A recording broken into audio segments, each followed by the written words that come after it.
Welcome, everybody. My name is Martina Fuchs. I'm a business correspondent at China Global Television Network based in London and Zurich. Previously, I worked for Reuters in the Middle East and for CNN Money Switzerland in Zurich. It's a great pleasure to be here today. I would like to kick off the next session now, which is going to focus on the Caspian transport corridor in the light of global change. And for that, I would like to interview on stage, live for you, an exciting list of panelists. So I would like to introduce them name by name.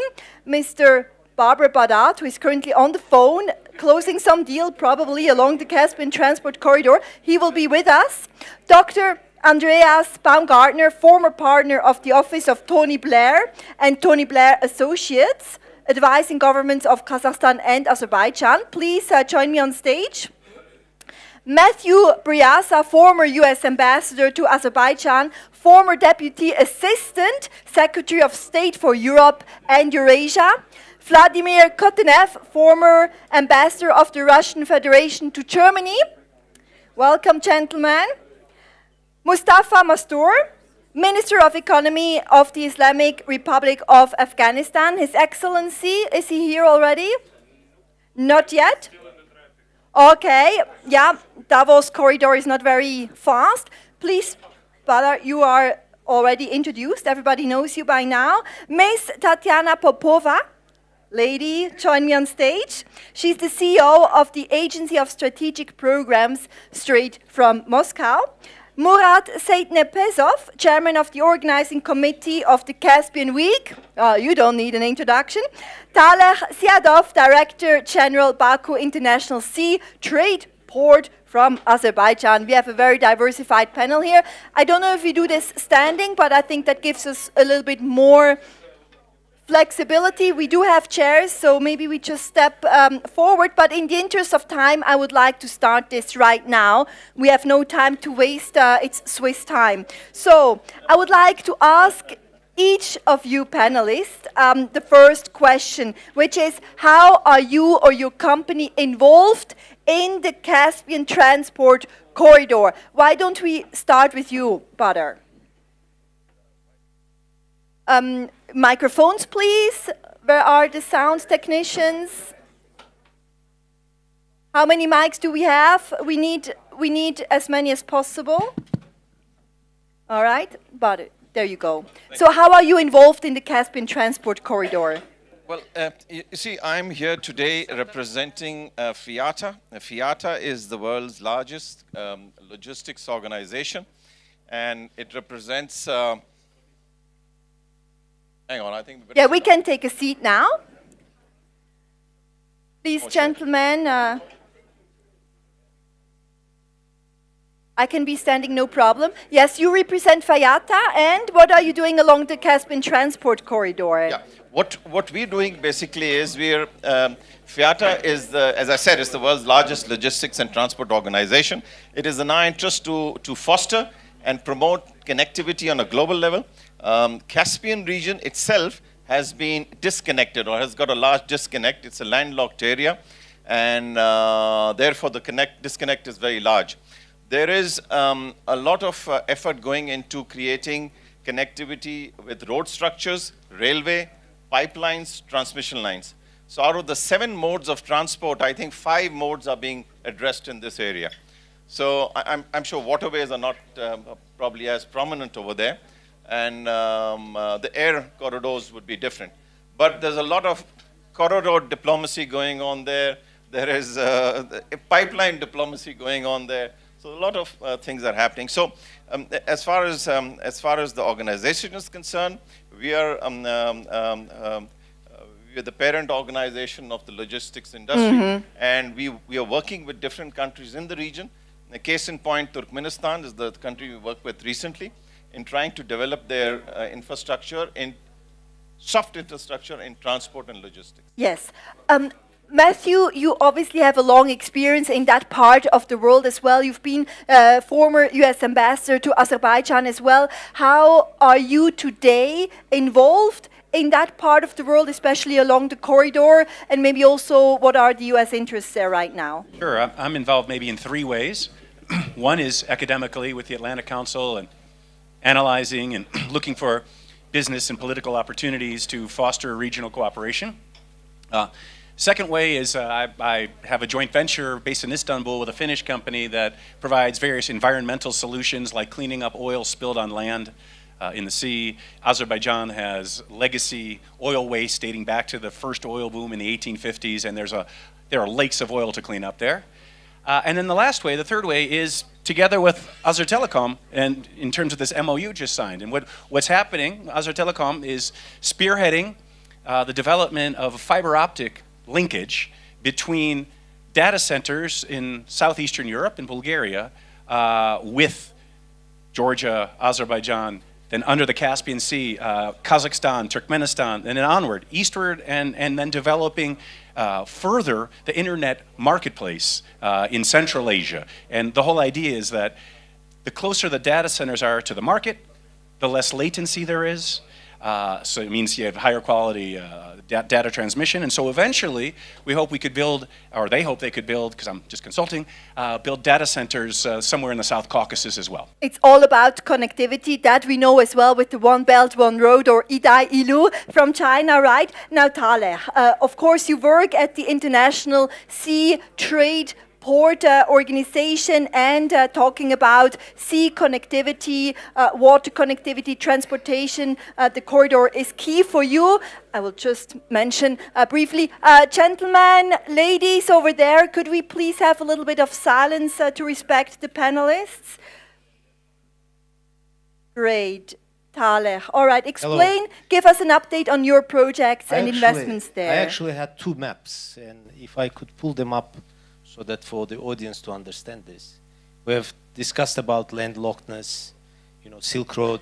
We still discuss China's One Belt, One Road initiative. We can see them there now. Not these ones. These are not mine. I have one ancient Silk Road and one the new one. These next 10 years, what is going to happen. We'll get that up and running for sure. Yes, is it this one? Okay. For us to understand what's going to happen in the next 10 years with the China's One Belt, One Road initiative, we have to first understand what's the past. In the past, Silk Road had functioned under economic logic, and that boiled down to camels, because there was no big ocean liners, no containers. Everything was done by camels. Camels and mules traveled about 40 kilometers a day. So every 40 kilometers you have to stop. There was a hotel, Kervansaray, but a one-star hotel. Every 200 kilometers, you hit small townships. Again, Kervansaray, but three-star hotel.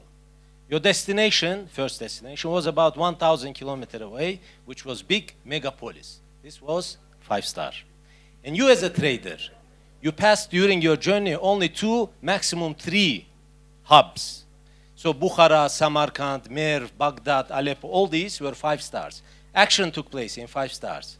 3 stars and 1 star were only transit points. Now I would ask for the second slide, which is what is happening today. Is obviously, today the majority of this trade is bypassing the Central Eurasia. So 90%, more than 90% of trade between Europe and Asia is done by maritime, in large containers, large ocean liners. So what actually China and European partners and the regional partners are going to happen, this is the third slide. This is now the next. We are going to see emergence of different hubs across Eurasia. Istanbul, Mersin, Poti, Batumi, Turkmenbashi, Aktau, Yekaterinburg in Russia, a couple of places in Bandar Abbas, Bandar Khomeini, Korgos at the China-Kazakh border. And Baku obviously stands in the middle of this hub development. Certainly we aim to become a 5-star. And our new initiative with the port, free zone, a future city, and a future airport is a part of this hub strategy. But this is a win-win for all. So these 5-star, 3 stars, or 1 stars, they are going to feed on each other. So we grow, they grow, they grow, we grow. So I look forward to seeing the emergence of these hubs in the 21st century. The world could be a happier place indeed. Thank you, Taleh. Andreas, you have been advisor to the governments of Kazakhstan, Azerbaijan, and so on. It all sounds brilliant. Were there not geopolitics and other challenges and investments and so on? What are the major roadblocks that you are seeing going forward? Well, actually, I would love to start speaking about the major opportunities rather than just the major roadblocks. Start with the positive things first. Okay, please. And I honestly believe they're much more in the positive than there are on the roadblock side. Because what we are seeing right now is that the Caspian is just really seeing a revival of the great legacy of trade it had during the Silk Road times. And then again, the legacy, for example, of the Caspian Black Sea Corporation and the Rothschild that's really started the activities there. Now, today, we're moving from being bypassed to being at the center again. And I'm also here representing the Caspian Black Sea Consortium, for which Dr. Ziyadov has just really prepared the ground perfectly. He has talked of hubs like Baku, but those hubs only work if the chain is not broken. And that's coming also to your question around challenges. It doesn't just need a great hub, whether that's 3, 5, 7, or whatever stars. It needs a chain that goes from, be it China to Europe, be it north-south. And that's where players like the Caspian Black Sea Consortium come in, where we are building a port on the eastern coast of the Caspian, where currently there is no effective and efficient port of the dimension that we need. This is also, to speak of opportunity or challenge, a way and to create a new corridor for oil. Oil, for example, generated in Kazakhstan, coming through Mangistau region in Kazakhstan, going into Azerbaijan and on to Europe, be it through Turkey, through the Black Sea. What does that mean in terms of challenges, to come to your question? Well, it requires the cooperation of multiple governments with slightly different, but at the end of the day, very similar objectives. So it's a political project as much as it is a business project. So talking about the supply chain, Murat, I would like to ask you, how does then the corridor compete with China's Belt and Road initiative, or does it complement it? How can you integrate it better? Here I have two heads. First is Caspian Week, second is Integral Petroleum. That's why... Talk from both perspectives, yes, if you may. Yes, I will try to cover from both. And Caspian transit corridors, they are not competing, they are not complementing. Generally, we can tell it's potential integral part of the Belt and Road strategy. And here also important the role of Switzerland, because Switzerland can be the country, and Swiss business can really accommodate and then invest Chinese money to the Greater Caspian region. Because last April it was memorandum of understanding signed in Beijing for strategic cooperation between Switzerland and China for Belt and Road cooperation, for Belt and Road markets. And Greater Caspian region is exactly not even the market, it's the heart of the ancient Silk Road. That's why I think both these initiatives should be integrated very fast in one great initiative.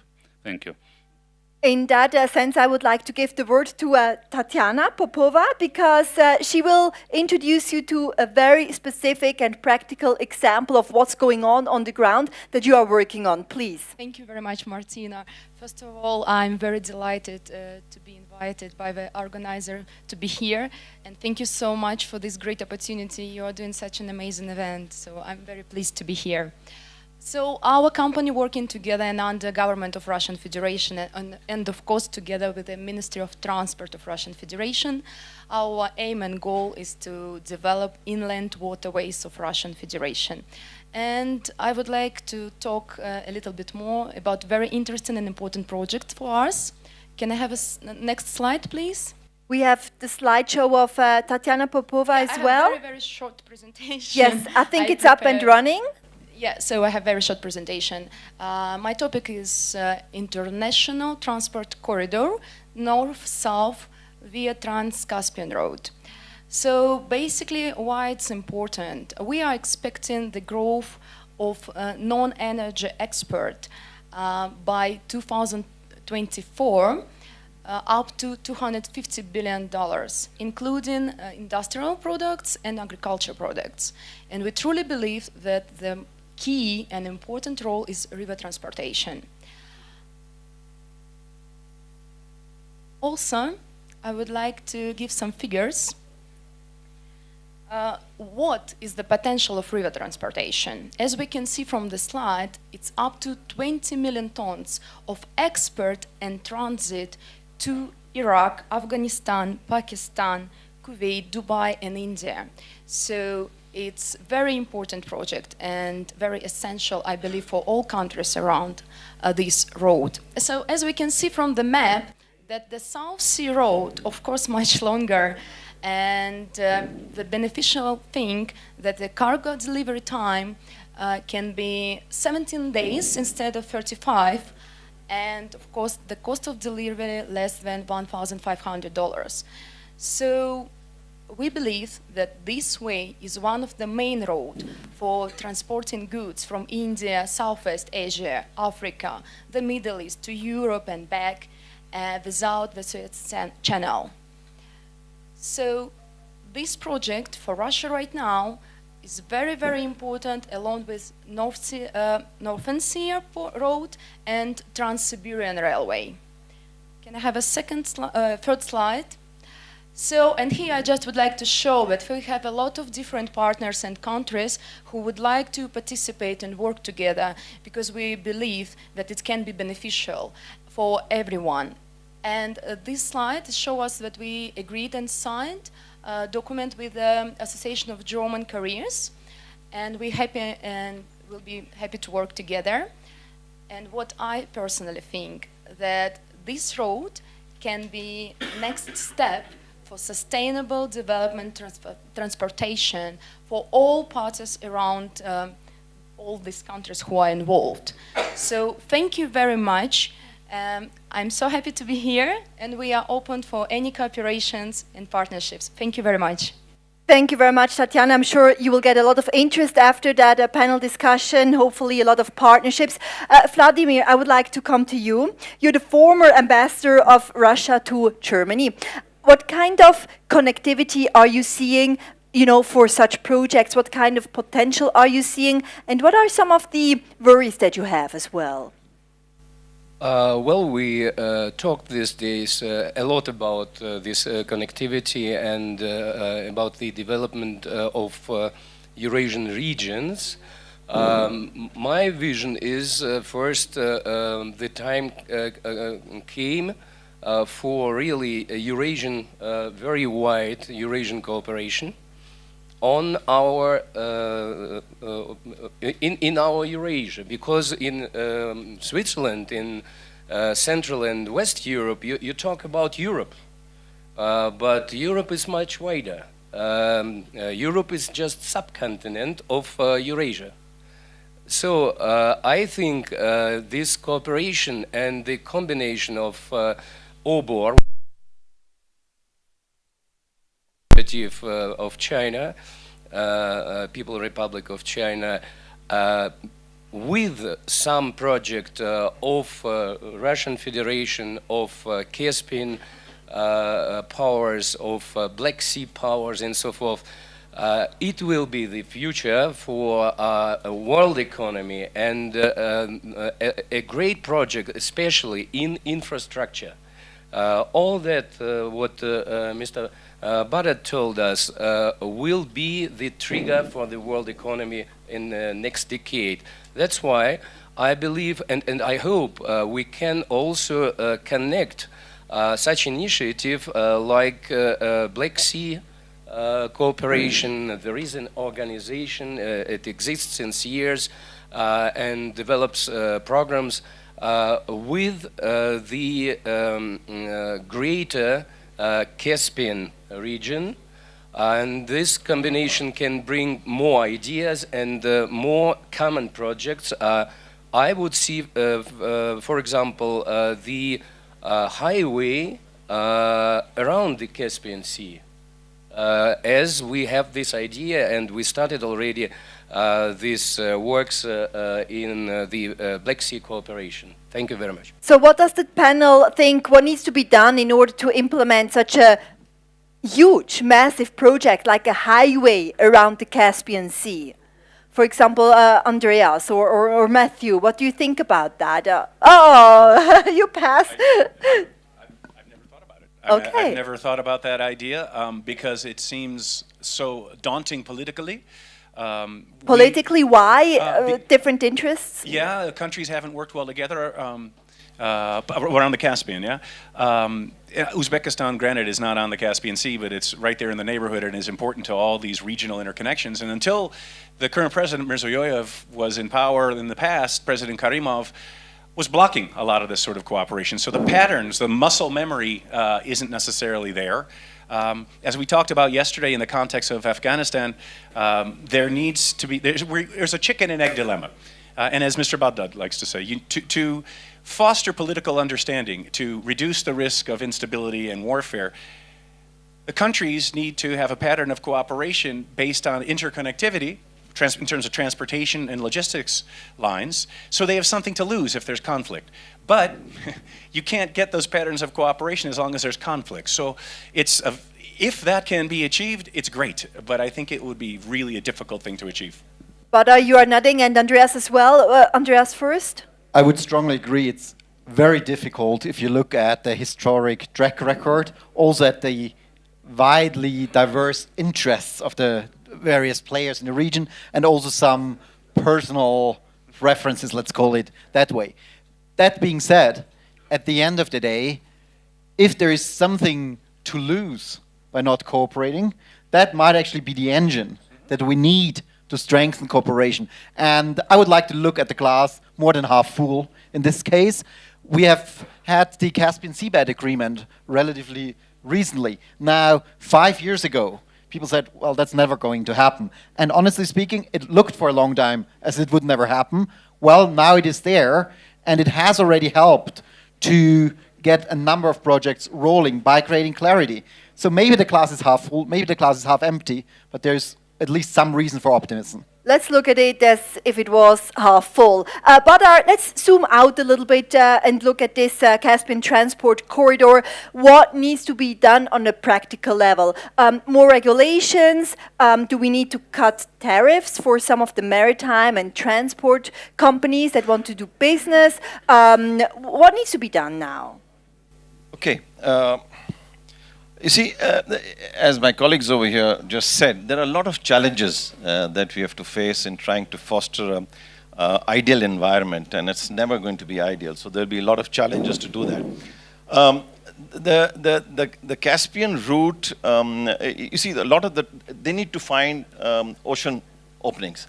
And one of the routes, now I wear my second hat. I was speaking to you before, the head of the logistics organization, but now I go back to my country, which is Pakistan, and I run a business over there, logistics. The corridor which comes in from there, from the Caspian region, and we have discussed it, it comes through Afghanistan to Herat, from Turkmenistan down to Kandahar, and then into Pakistan and into the seaports. It's imperative that these seaport connections for the Central Asian region are developed well, in a structured manner. And if you want prosperity in this area, if you want trade to promote, if you want people to connect regionally, global money has to find its way over there. There has to be development funding over there, and it has to be done in such a way that there is the reason for conflict is minimalized, and therefore it will move on. Now, if you give me a few moments, we moved to one belt and one road. There was a discussion on that today, and we spoke briefly about that yesterday. You know, from the perspective of a merchant, of a logistics operator, we feel, and I can say this is my feeling, that China was the world's factory. It was making everything under the sun for the world. In 2008, when the financial debacle came, the main markets stopped buying, or they reduced their buying. The US, the United States, and the European Union. China felt the pinch. So China stalled for a moment, and they decided that they're going to build their infrastructure within the country. So let's say between 2008 up to the next 5-year plan up to 2013, if you took a flight, a daytime flight, anywhere in China, the whole country was dug up. Motorways, roadways, terminals, ports, airports, everything was being done. And they spent a colossal amount of money. In fact, the economies like Australia, which was supplying the raw materials for this growth, were booming. Australia didn't have a depression for, or what, not a depression, but even a stalling of the economy for 35 years, because they were just fueling this, their growth also. So anyway, so a lot of money was invested into infrastructure. Now that finished towards the end of 2012. When they finished that, they realized that they needed to go beyond their borders.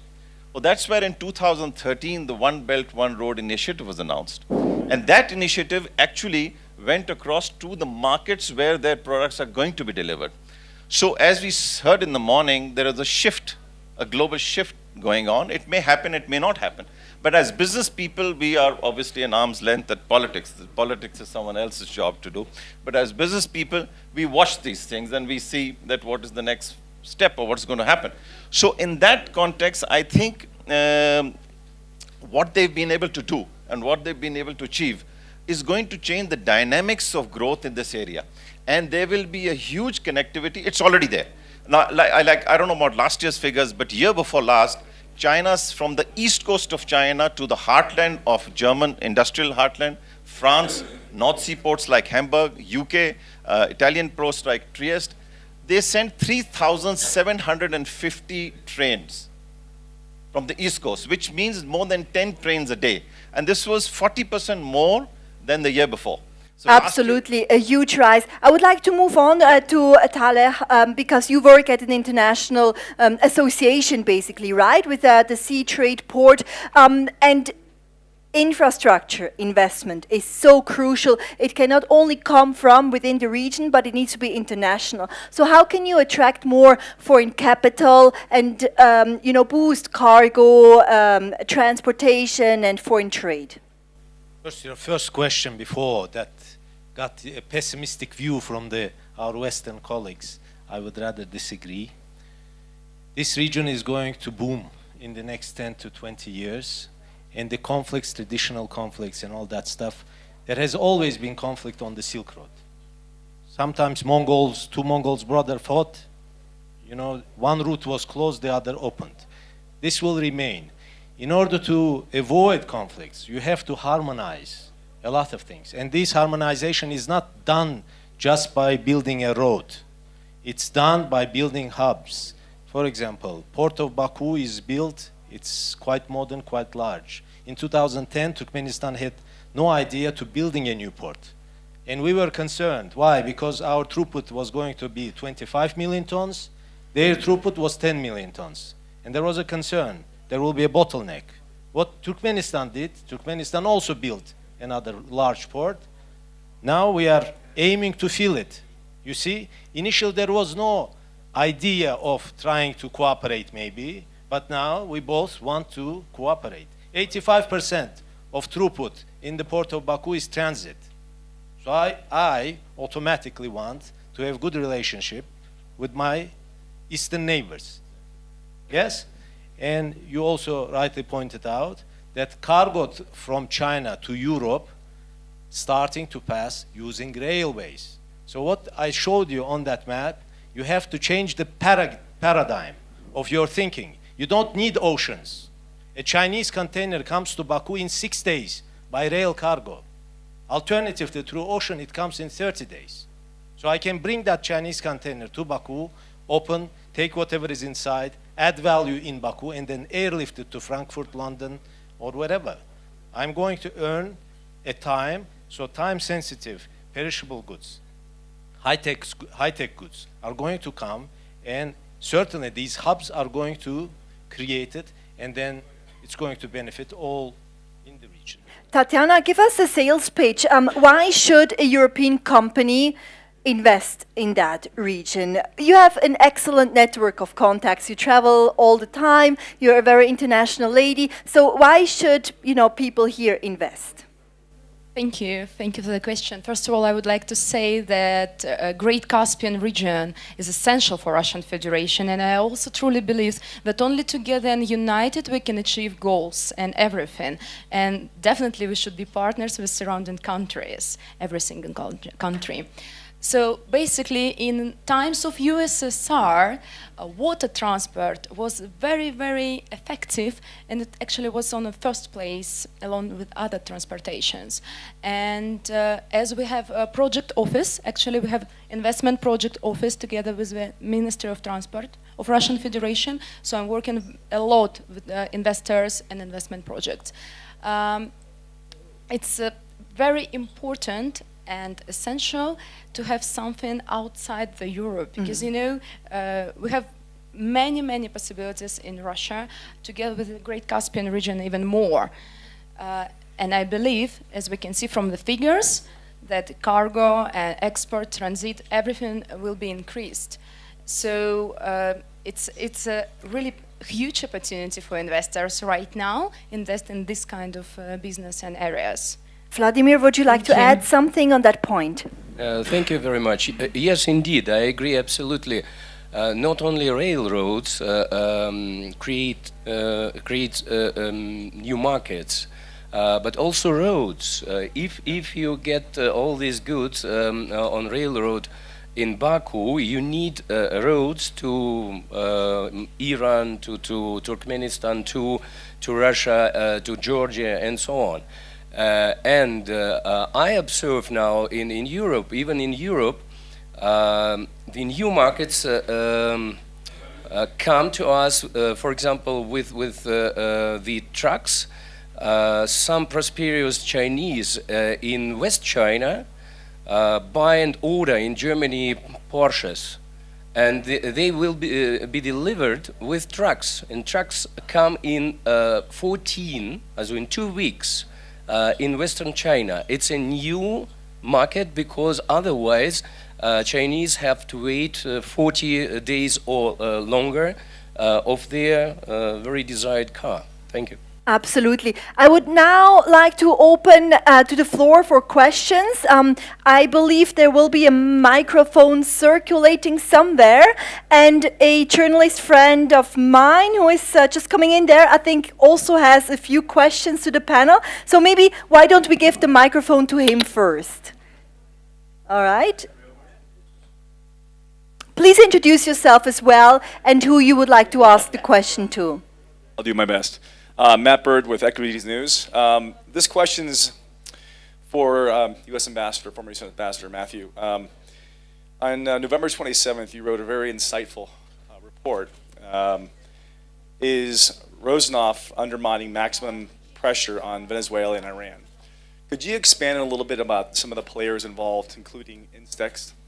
Sure, thanks. I'm glad somebody read that article. Wow, that's the one guy. Thank you. Thanks, Matt. Maybe because we have the same name. Actually, and it's a perfect lead-in to a clarification I wanted to make to Taleh's points. I was responding specifically to the idea of a highway that goes all the way around the Caspian that I think is really challenging. I think East-West corridor that you were talking about makes tremendous sense, and I'm coming to the question because it proved its reliability. In fact, we started focusing on that as a reliable way to export oil and gas produced in Azerbaijan to Turkey, and then onward to Europe.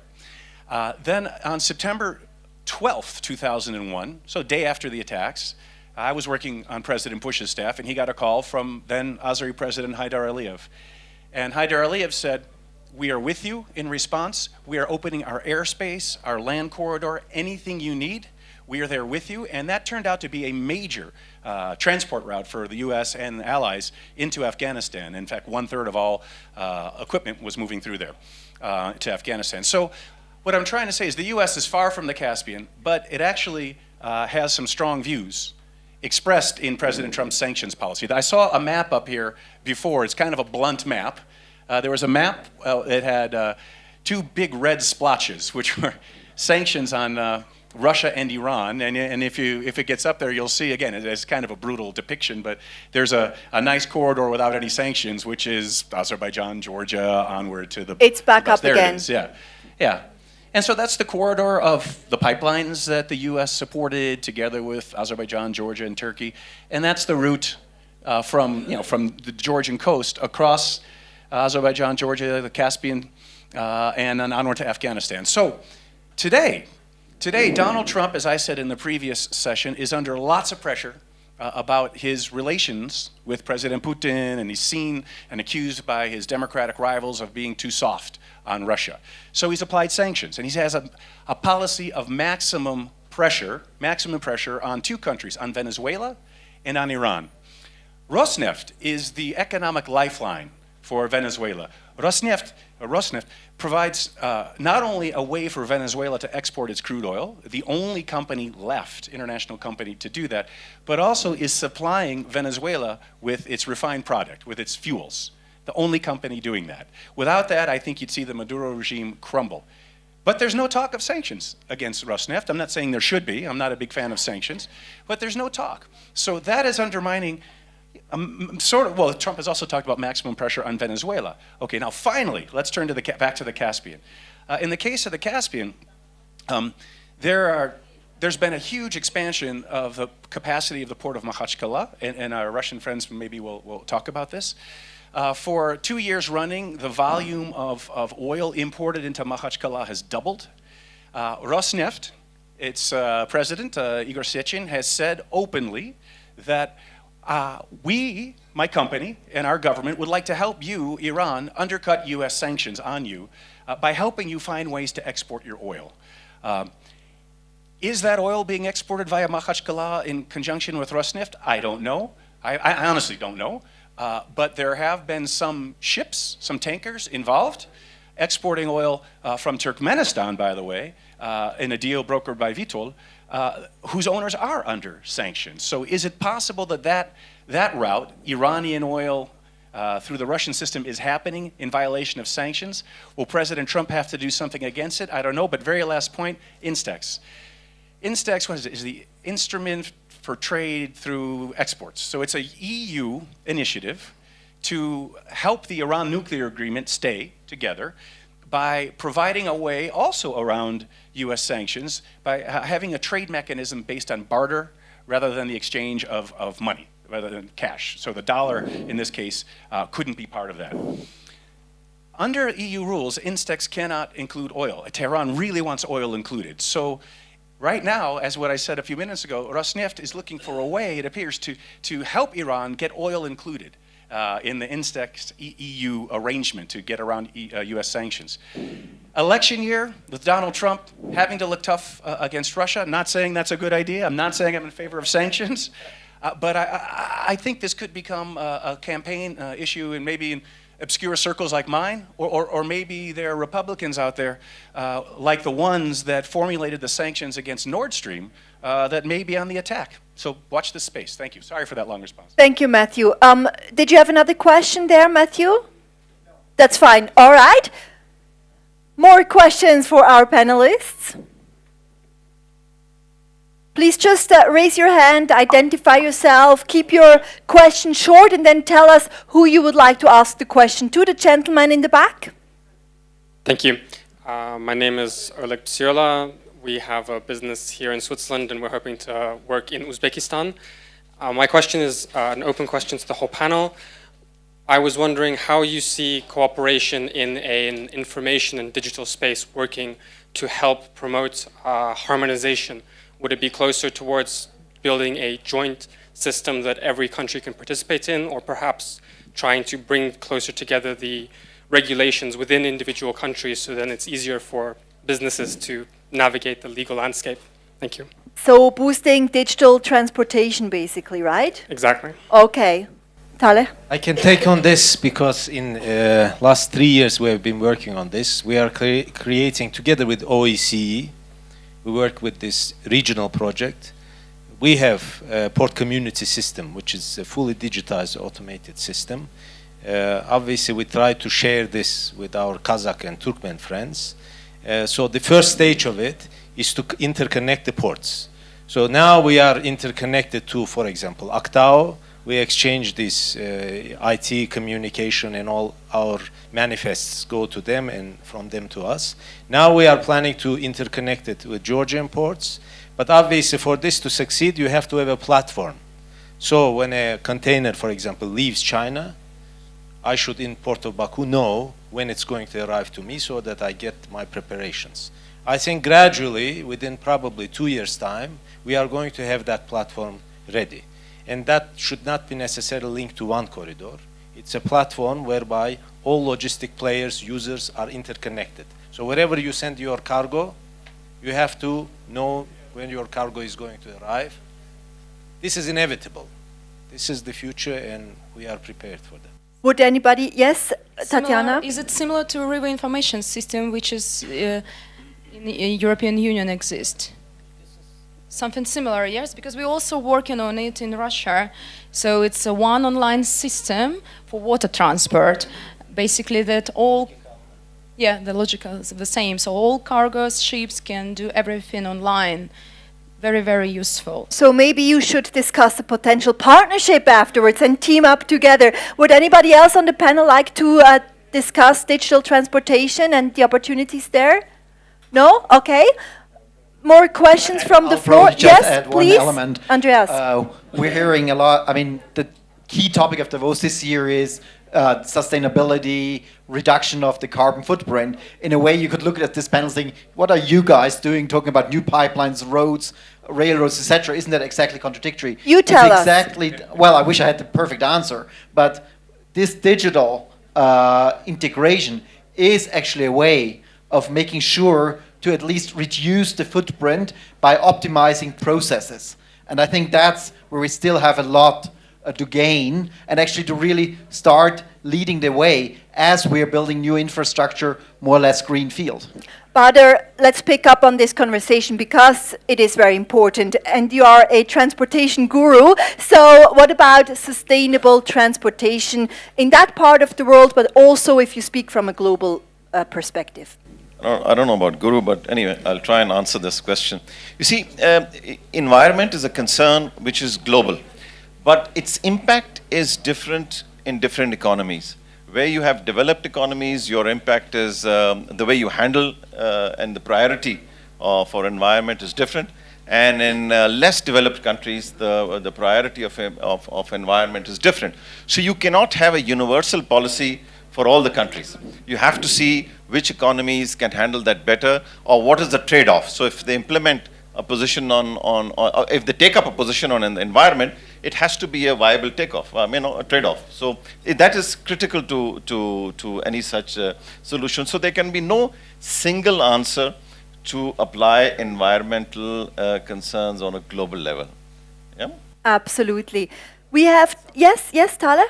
We hand over the mic. Thank you. Just quickly, because since I give only practical what we have been doing, for example. This year, or I would say 2019, Port of Baku, we became first eco-port certification. In Europe, there are 34 eco-ports in Europe. What is an eco-port? Eco-port is basically the port that is taking the environment and reducing the footprints on the environment. So we have done, actually we have been working for 3 years. In the region, we became the first eco-port, a mechanism that we also trying to share now with our neighboring ports. I think there is a clear sensitivity with respect to environment. This is not just done for, ticking the box. And whatever we do in the future, obviously, is taking environment into consideration and making sure that we have much more sustainable logistic services. We have time for 2 more questions or remarks from the panel. Is there anything you would like to add to the conversation that we haven't talked about? Yes, Bader. Yeah, again, talking about transport, I think before, whether you have an industrial setup or you have a agriculture setup, whatever you generate for the economy, the critical thing is transport. And logistics connectivity is the most critical thing. So I think if this region is looking at some form of integration or some form of collective thinking, collective policy making, so I think transport connectivity should be the priority, which can then take things forward. And I think we have seen this again in the case of One Belt Road and CPAC in Pakistan. $62 billion have been invested by the Chinese, out of which majority is for energy, and a lot of it is also for road transport. The next phase we feel is, we hear, is $150 billion of industry and in industrial estates. So similarly in this region, we have to think in those complementary ways and look at East-West connect, even a North-South connect. I've met you the first time, Badr, on the road to Davos yesterday, and we had this discussion about CPEC in the car. I traveled it with a CCTV from the Pakistani-Chinese border down to Karachi, so it is really incredible what's going on there and the quality of road infrastructure, electricity, and so on that's happening there, and of course all the side projects with hospitals and schools and so on. I think Matthew would like to add something, and then Andreas as well. Actually, only if it was the closing remarks. Closing remark. Andreas, you had something to say? Yes, there's just one quick thing I would like to add is we're talking a lot about the Caspian as a transit corridor, etc. Actually, the ambition needs to go far beyond that. It's about creating value by light manufacturing, etc., creating jobs. So this is not just a discussion of how to make the transit through the region as fast as possible. It is about how to attract opportunity to the Caspian, which allows those economies and thereby those countries to flourish, and thereby, honestly speaking, if we now kind of cross it over to politics again, become prosperous, stable, and thereby help global stability in a very, very sensitive region. The gentleman here in front has a question, I believe. Yes, sir. Please introduce yourself. Yes, my name is Amir. I am representing Caspian Container Company. I would like to have a question to Mr. Badat. Please. Can you share some of your information about Gwadar Port, which is going to be the key for the CPAC project and One Road, One Belt initiative of China? What is the development so far, and how do you see strategically for the commercial point of view? Thank you. Well, Gwadar is used to be a small fishing village, and it became quite controversial when there was discussion about various countries getting involved over there. Fast forward to today, the Chinese have got a concession on that port. They are operating that port. It's a deep sea port. It's one of the deepest ports geologically in the world. So that port has got Chinese have got a concession on that, and it is it's the end point of the CPAC project. So as the Chinese are working in Southeast Asia, the Caucasus, and Europe, the CPAC project culminates at Gwadar ports, or starts at Gwadar port if you're taking the pipelines up to China. But it's a lot of work is going on over there. The first transit containers have already moved out from Kashgar through Pakistan on the western route through Gwadar. They've already been shipped out. It's not sort of commercially as busy as it should be, but it's not a one-day match. If you know cricket, it's an innings match. So it's going to take a while. But there is dialogue of other countries getting involved. China's got this. There are other ports in the region. Other countries get involved. So especially the Central Asian, Caspian region countries. There is a discussion of them having their hubs over here and look at Gwadar as a transit. And as I just mentioned, and I think we discussed this, that from the Caspian region, from Turkmenistan or any of these places, if you come into Afghanistan, Herat, and from Herat into Kandahar, and then Kandahar into Quetta and down to Gwadar, it's a very short route and it's a very viable route. So if this is developed, and a lot of this area already has railway connections, other areas need to be connected. So this is the way forward. I think there has to be a lot of money on the ground for this and a lot of other planning, but that's the idea. Okay, so because we are going to start the next session very soon, we just give the closing remarks to Matthew, if you would like to finish this session with your insight. Thank you. I wasn't actually planning on the sum up, but thank you. Look, these are grand ideas, and government officials love sitting down and drawing lines on maps and dreaming about infrastructure projects that are going to bring everybody together. And that's the sort of discussion you often have in academia. This is a great discussion because it's totally different, right? This is about using private sector investment to do some grand things. Russia's got its strategic interest in the Caspian. Maybe there'll be this highway and river system. Sounds intriguing. China certainly has its interest and is becoming a dominant force. It's the one providing the most capital for these projects, and the countries themselves have mixed views, right? Some are comfortable, some want the money, some worry about what comes along with that money. Washington certainly is in that category, right? Really worried about the broader strategic implications. Does Washington get a vote? Let's see, but Washington in the past was unable to come together with a comprehensive vision that integrated across, it's funny, bureaucratic lines, whether it's in the US military where the South Caucasus are under the European command and Central Asia and Afghanistan are under Southern command. So there are bureaucratic obstacles that reflect the US way of thinking that make it difficult to come up with a comprehensive solution, but this is the only way it's going to happen. When the people with the money and with the vision who can create jobs through infrastructure connections are somehow working together with a common vision, as long as the geopolitics don't get in the way in a new great game. And with that, we close this session. Thank you very much to our distinguished panelists, to Caspian Week for inviting them.